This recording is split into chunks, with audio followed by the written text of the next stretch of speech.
নজর রাখবো পরবর্তী সংবাদে। সিপিএম সর্বভারতীয় সাধারণ সম্পাদক সীতারাম ইয়েচুরির প্রয়াণে শোক প্রকাশ বাম নেতৃত্বের। রাজ্যের প্রাক্তন মুখ্যমন্ত্রী পলিট ব্যুরো সদস্য মানিক সরকার ইতিমধ্যেই প্রতিক্রিয়া ব্যক্ত করেছেন।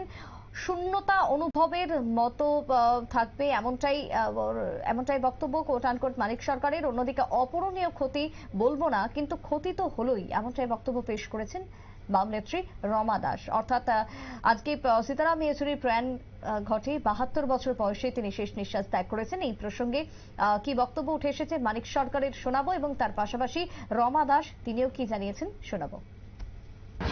সীতারাম ইয়েচুরির জীবন আদর্শ মানে তো মার্কসবাদ লেনিনবাদ। সেটার প্রতি যাদের বিশ্বাস থাকবে তাদের সীতারামের প্রতিও বিশ্বাস থাকবে। কাজেই নতুন যুব শক্তি যারা এগিয়ে আসার চেষ্টা করছেন এই পচাগোলা ব্যবস্থার থেকে, স্বাভাবিক কারণেই এই মার্কসবাদ লেনিনবাদকে ভিত্তি করে বিকল্প একটা শোষণমুক্ত সমাজ ব্যবস্থা পত্তনের লড়াইয়ে যদি সত্যি সত্যি তারা অংশগ্রহণ করেন, তাহলে তার মধ্য দিয়ে তারাও সীতারাম ইয়েচুরির প্রতি শ্রদ্ধা দেখাতে পারবেন, এবং এটাই হবে তার প্রতি যথার্থ সম্মান প্রদর্শনের পদ্ধতি। মানিক সরকারের অবশ্যই কংগ্রেস সীতারাম ইয়েচুরির প্রয়াণটা আজকের সময়ে বামপন্থী গণতান্ত্রিক ধর্মনিরপেক্ষ যে আন্দোলনের একটা মোড়, সেই মোড়ের মুখে তার অনুপস্থিতিটা অনেকখানি শূন্যতার সৃষ্টি করবে।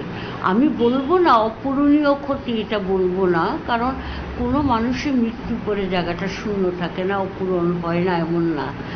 তো আমাদের অনেক নেতারা, কংগ্রেস হরিকিষণ সিং সুরজিৎ, জ্যোতি বসু, এরা সবাই চলে গেছে, নিয়েবেশ নাম্বুদ্বীপার, আরও গেলেন, কদিন আগে বুদ্ধদেব ভট্টাচার্য গেলেন, সবাই যাবেন, আমরাও যাব। কিন্তু সময়ে কারো কারো প্রয়োজনটা অতি বেশি দরকার হয়।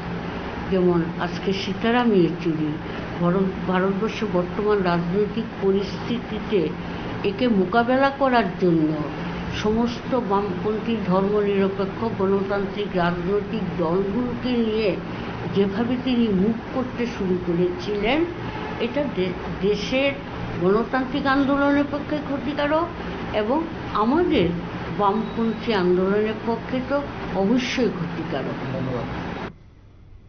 আপনারা শুনলেন বাম নেতৃত্বদের বক্তব্য। সীতারাম ইয়েচুরির প্রয়াণকে কেন্দ্র করে আজকে প্রদেশ যে কার্যালয় রয়েছে বামেদের, সেই কার্যালয়ে দাঁড়িয়েও আজকে একইভাবে শোক প্রকাশ চলছে। পুষ্পার্ঘ্য অর্পণ করে শেষ শ্রদ্ধা জানাচ্ছেন বাম নেতৃত্বরা। ছোট্ট বিরতির পর ফিরে আসবো, সঙ্গে থাকুন।